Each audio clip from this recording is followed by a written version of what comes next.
राउरकेला रे दलर संगठन सुदृढ़ नहीं कांग्रेस रणनीति प्रदेश कांग्रेस कमिटी सभापति भक्त दास राउरकेला और सुंदरगढ़ जिलार दलीय सांगठनिक कार्यक्रम में राउरकेला गस्त कर राउरकेला हाउस रे कांग्रेस कर्मी और संगठन कर्मकर्ता सहित आलोचना कर पंचायत निर्वाचन को नहीं आगामी दिन में दलर सांगठनिक संगठन मजबूत करने सहित सरकार विपक्ष में लड़ई रणनीति प्रस्तुत कर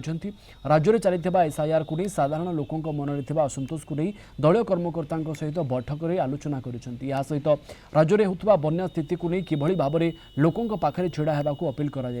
बैठक में भक्त दास सहित राजगांगपुर विधायक सीएस राजन एक्का और अन्य वरिष्ठ नेता उपस्थित थे।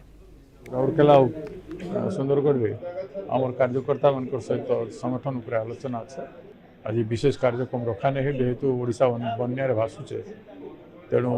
आज समस्ते ओडिशावासी मिसिकी एवं अपोजिशन रूलिंग समस्ते मिसी बन्या मुकाबला करवार आवश्यकता अच्छे। तो राउरकेला आम जब संगठन मजबूत करूँ डेफिनेटली 2029 आगु आम पंचायती राज इलेक्शन आउे भल करूँ